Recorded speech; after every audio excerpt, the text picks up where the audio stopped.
네, 일요일 날은 참 우리가 좀 더 쉬고 싶은 그런 생각이 들 수도 있는데 오늘 아침에도 기도의 자리에 함께 또 무릎을 연해 주신 모든 분들께 감사드립니다. 여러분 가정과 또 개인의 예수님의 은혜와 평강이 충만하게 또 임하시기를 기원합니다. 오늘은 44쪽 계명을 지키는 것이 죄를 가리우는 외투 그 부분을 읽어보도록 하겠습니다. 계명을 지키는 것이 죄를 가리우는 외투. 똑같은 위험이 오늘날 하나님 율법을 위탁받았다고 하는 자들 사이에 존재하고 있다. 그들은 여기서 말하는 그들이라고 하는 것은요. 우리가 어저께도 읽었는데 명목상의 그리스도인.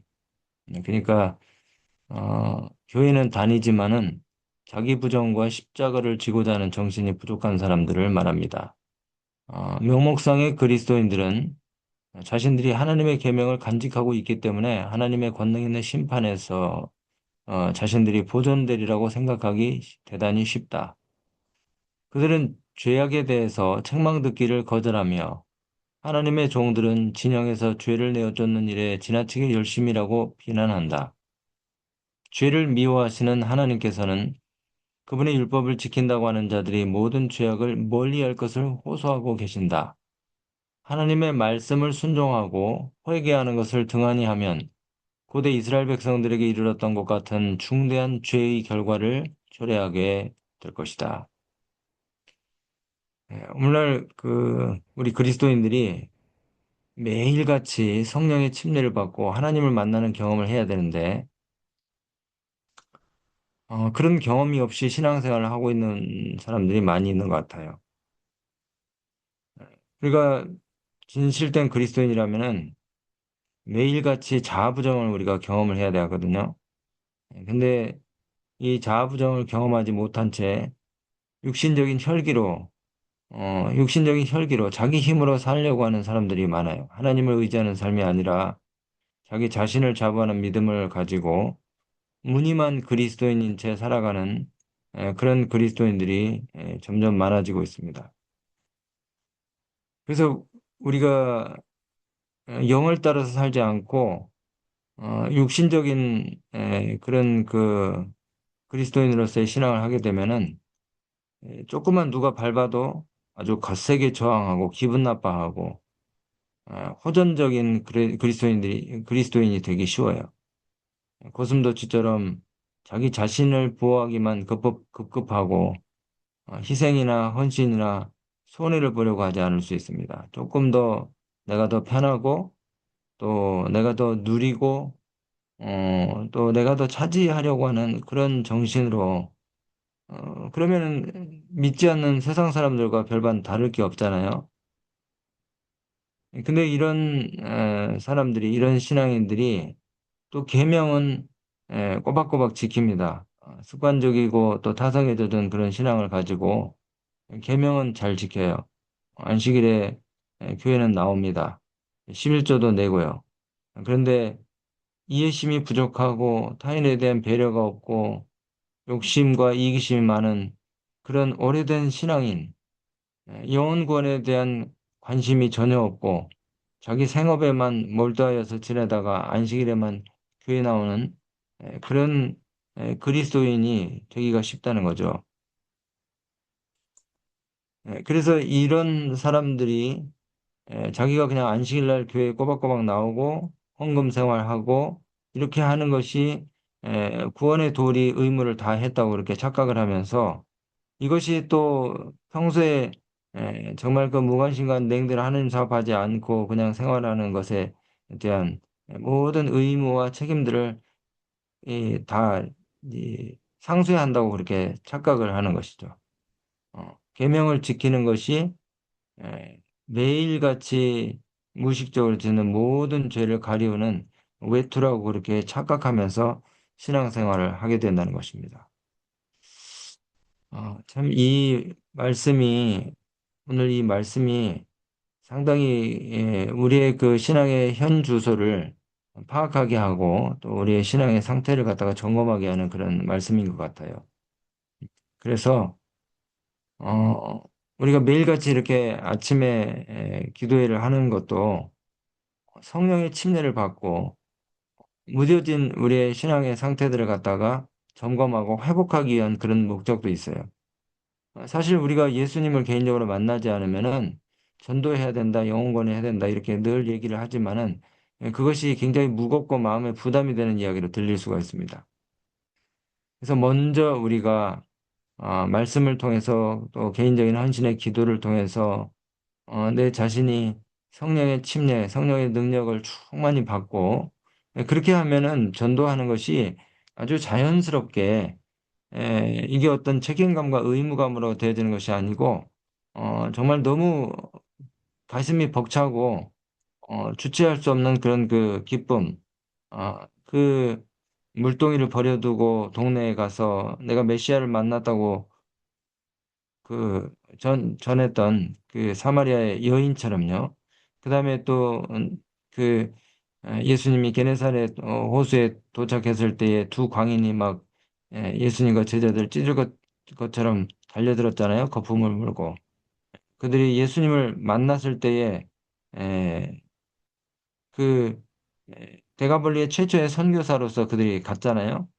한 번도 예수님의 설교를 들은 적도 없고 또 제자 훈련을 받은 적도 없는데 예수님을 만난 그 직접적인 증거와 경험들을 그들이 가지고 있었을 때 그들은 기쁨으로 나아가서 우상 숭배가 만연한 그 대가볼리 10개의 도시에 가서 전도하는 선교사가 됐잖아요. 우리도 이렇게 기도로서 우리 자신을 매일 아침 바치고 성령의 충만한 능력과 침례를 받게 되면은 자연스럽게 그리스도의 증인으로 우리가 나서게 되는 것입니다.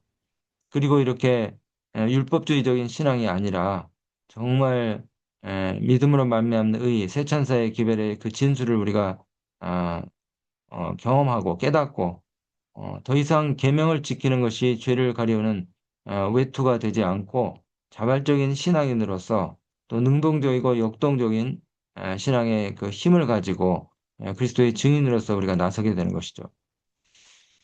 그래서 이 기도, 아침에 우리가 기도하는 것이요. 참 굉장히 중요합니다. 늘 말씀드리지만은 하루가 딱 시동이 걸리면요.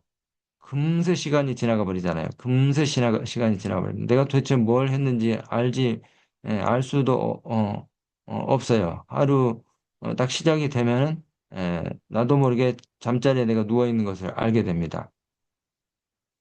근데 그 하루 24시간 그 긴 시간 동안 우리가 정말 영적으로 생산적인 일을 하지 못하고 그저 목숨을 부지하기 위해서 그렇게 여기저기 뛰어댕기다가 하루를 우리가 마치게 되죠. 그래서 그 정말 그 거센 급류처럼 쏟아져 내리는 시간의 흐름을 우리가 거스르기 위해서 매일 아침마다 잠깐 잠깐 여러분 이 20분이라고 하는 시간이 굉장히 긴 시간 같지만요. 너무나 짧은 시간입니다. 왜냐하면 하루에 우리가 낭비하고 또 소비하는 그 엉뚱한 일에 우리가 낭비하는 그런 시간들이 엄청나게 많지 않습니까?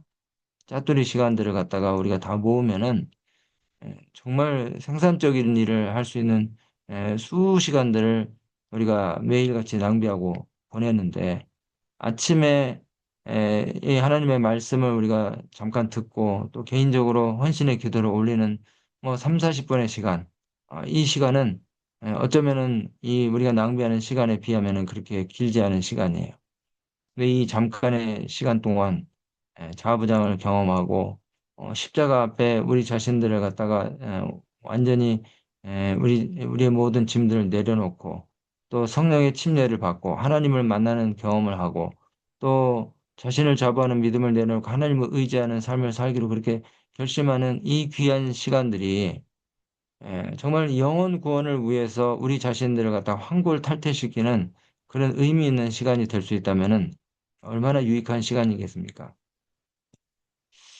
그래서 우리가 정말 이렇게 일요일 날 아침에도 조금 더 우리가 침대에 누우려고 하는 그런 그 유혹들을 갖게 되지만은 그러나 우리의 유한한 이 생명 이 강건하면 뭐 70, 80인 이 짧은 시간 속에서 이 생명의 의미를 확인하고 깨닫기 위해서 이렇게 아침에 하나님 앞에 우리가 함께 물음을 연하는 것입니다.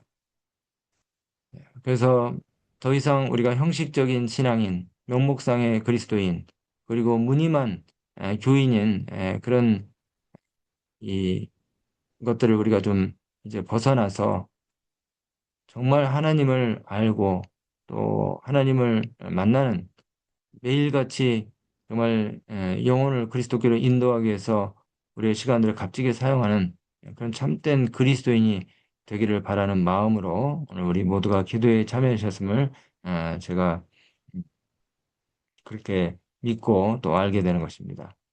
하나님께서 심판을 연기하는데도 한계가 있다. 그렇죠. 하나님은 정말 그 출애굽기 34장인가요? 하나님의 품성이 나와 있잖아요. 자비롭고 은혜롭고 노하기를 더디하시고 인자와 진실이 많으신 하나님이에요. 악을 에, 그 선을 천대까지 베푸시고 악인은 그 악을 3, 4대까지 보응하시는 그런 하나님이신데 그런 하나님도 어, 무한정 기다리실 수는 없죠. 음.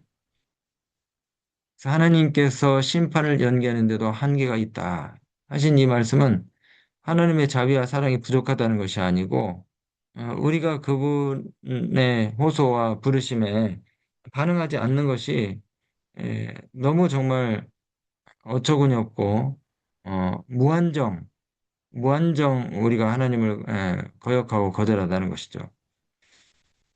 하나님께서 심판을 연기하는데도 한계가 있다.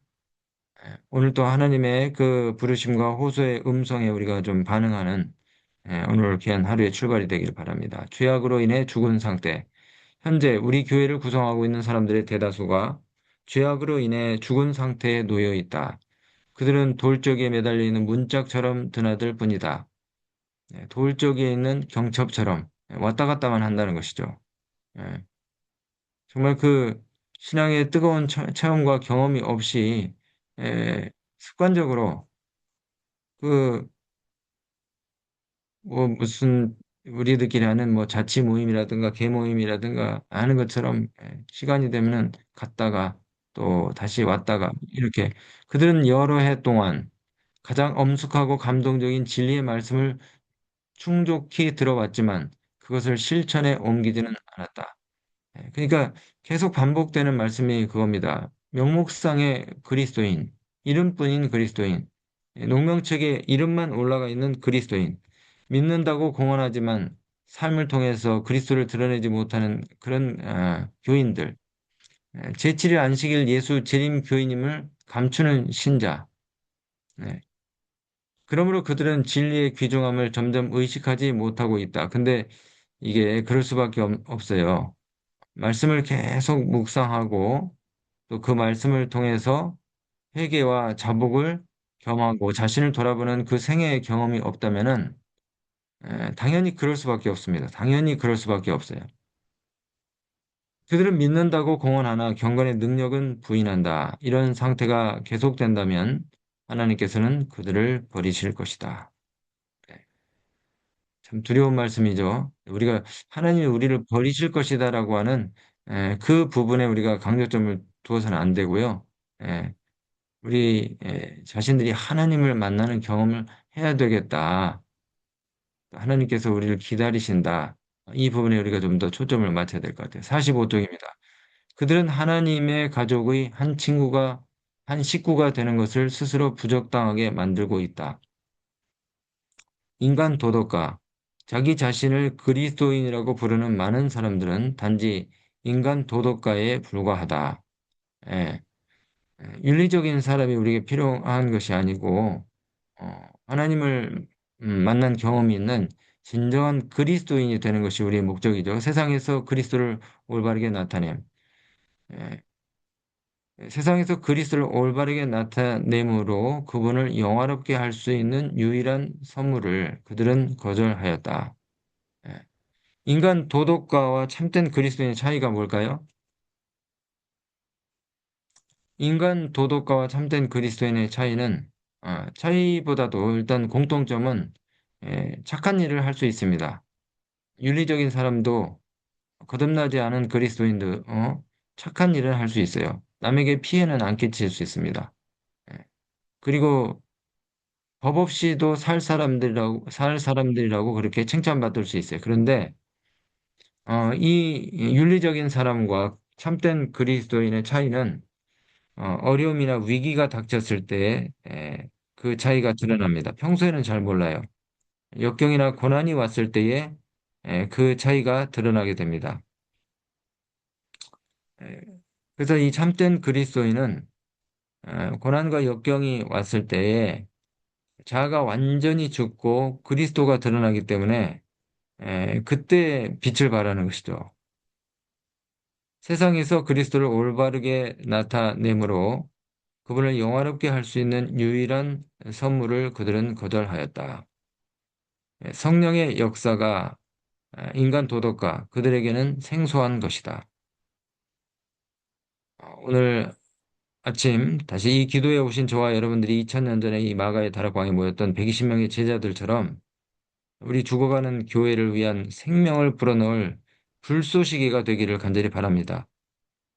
나 자신이 먼저 헌신하고 하나님께 마음을 바치면 하나님께서 저와 여러분들을 사용하셔서 이 충청 농원의 큰 역사를 일으키실 것이라고 저는 확신합니다.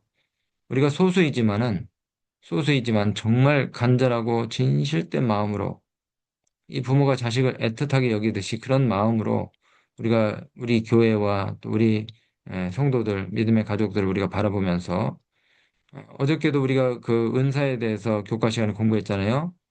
동료의 부족함을 탓하고 원망하는 것이 아니라 예, 내 자신이 먼저 솔선수범하고 헌신해서 정말 이름도 없이 빛도 없이 우리가 감사하면서 따르고 순종하면서 다른 사람의 연약함을 갖다가 보충해주는 그런 그 그리스도인이 우리가 돼야 되는 것이죠. 그렇게 하면서 우리가 이제 사실 또 이 뭡니까 이 개인전도를 위한 기도에 이렇게 모였는데 자칫 잘못하면은 이 개인전도를 하지 않는 다른 우리 그 교인들, 우리 그 믿음의 지체들을 우리가 원망하고 또 탓하고 또 이렇게 비난할 수가 있어요. 우리가 뭐 일을 조금 뭐 한다고 해서 개인전도를 좀 한다고 해서 다른 사람들을 우리가 뜨뜻미지근하다고 비난하고 또 함께 활동하지 않는다고 우리가 폄하하고 또 그 잘못된 눈으로 시선으로 우리가 바라볼 수 있어. 그래, 우리 절대 우리가 그래서는 안 되겠죠. 우리가 에, 더 다른 사람들을 긍휼히 여기고 함께 우리가 이 사업에 동참하도록 사랑으로 우리가 권유하고 이렇게 해야 될 것 같아요. 우리 기도하겠습니다. 하나님 아버지, 오늘 또 더디 깨닫고 정말 미련한 저희들을 주의 사랑의 말씀으로 깨우치시고 다시 한번 하나님을 만나는 경험을 할 수 있도록 지금 주의 은혜를 풍성하게 베풀어 주셔서 감사드립니다. 에, 우리 자신들이 정말 성령의 침례를 넉넉하게 받아서 너그럽고 또 용서와 관용과 사랑이 충만한 그리스도인이 되어서 우리 교회의 모든 믿음의 지체들을 예수님처럼 섬기고 또 희생과 봉사로서 어, 이 하나님의 교회를 우리가 섬기고 또 사랑하는 우리 모든 기도 용사들이 되도록 하는 축복하여 주시옵소서. 오늘 또 이 기도에 들어오신 모든 분들의 개인의 삶과 또 가정에 하나님의 놀라우신 축복과 은혜가 또 풍성하게 함께 해주시기를 간절히 간절히 바라며 우리가 영혼을 구원하는 믿음에 이르는 믿음의 전사들 다 되도록 인도하여 주시옵소서. 사랑이 풍성하신 예수 그리스도 이름 의지하여 기도드립니다. 아멘.